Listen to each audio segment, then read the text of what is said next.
Magandang araw mga tol, ako nga pala si Reo at isa akong TNVS driver. Mahigit na rin akong 8 taon na naglilingkod sa kalsada. At ngayon guys, isa na rin akong financial advisor.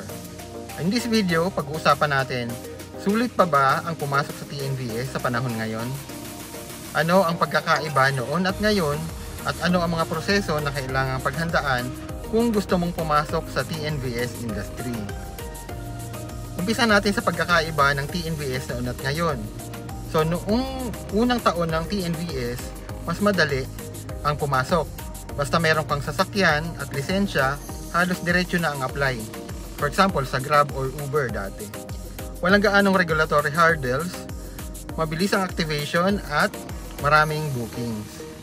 Pero ngayon, mas mahigpit yung requirements, kailangan ng LTFRB franchise, may mga slot limitations at mataas ang operational cost.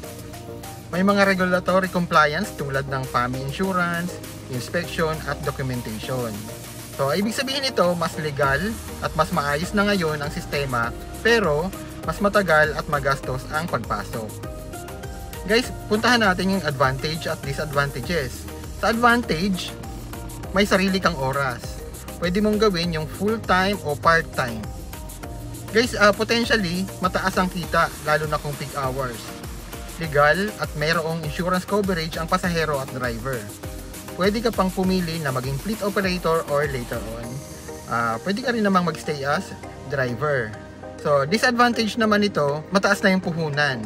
Unit at saka yung mga requirements ay talagang gagastos ka. Kailangan mo maging updated sa policy ng LTFRB at TNC. Pagod ang katawan mo, lalo na kung walang tulog at minsan nalalampasan ka ng gutom sa kahahabol ng income. Minsan kasi kakain ka rin sa fast food, minsan sa parisan, yan, unhealthy lifestyle kumbaga.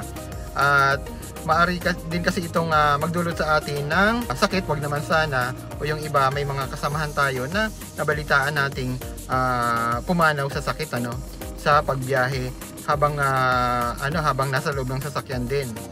At kung wala ka pang maayos sa financial plan, baka puro kita lang o walang ipon, o baka naman minsan wala nang kita, wala pang ipon.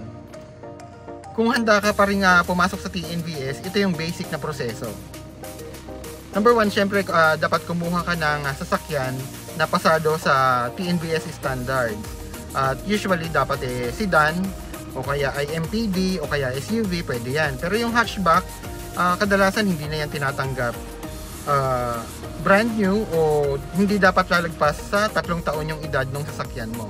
Kung 2025 ngayon, dapat siguro mga 2022 yung model ng sasakyan na ipapasok mo. Dapat rin LTO registered at nasa tamang pangalan. Ibig sabihin, kung sino yung mag-a-apply, kung sino yung nakapangalan sa ORCR, siya yung magpo-provide ng mga requirements. Ikalawa guys, dapat maghintay ka muna ng slot sa LTFRB at dapat magkaroon ka rin ng provisional authority para biyahe. Hindi ka kaagad-agad makakapasok kasi kailangan mo munang mag-antay ng available na mga slot. So, dapat rin pagkatapos nun, dapat mo nang ihanda yung mga documents katulad ng ORCR, yung NBI clearance, driver's license para sa driver, at marami pang iba. Kung gusto mong malaman kung ano yung mga requirements, comment down below at siguro dapat pag-usapan natin dun sa comment section.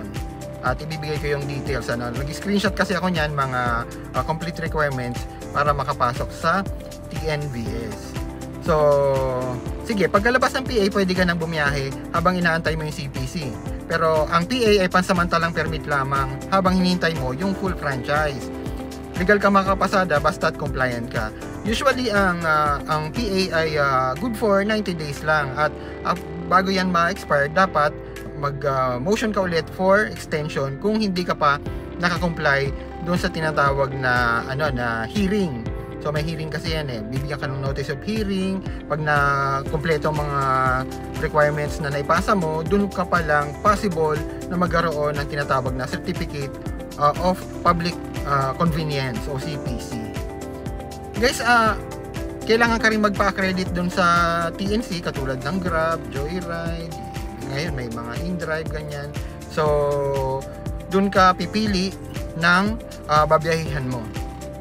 Pero meron din namang alternatibong paraan guys ha. Kung ayaw mong magpaisa-isa ng proseso, pwede ka naman dumiretso sa TNC at doon ka magpatulong ng proseso. May mga TNC na tumutulong sa application, documentation, at mga unit matching. Mas mabilis at guided, pero kadalasan may bayad o tie-up arrangement. Pero kadalasan yan, nag-aantay pa rin sila ng tinatawag na slot. Ang may papayo natin sa panahon ngayon, hindi talaga madali ang pumasok sa TNVS. Pero posible pa rin naman basta handa ka.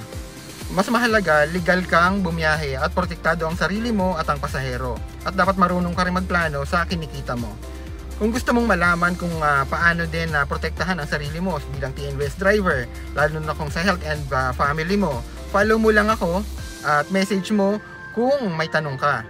At ako nga pala si Reo, paalala lang, isa akong TNVS driver for more than 8 years at isa rin akong financial advisor at hindi lang para sa sakay kundi para na rin sa ating mga kapwa driver.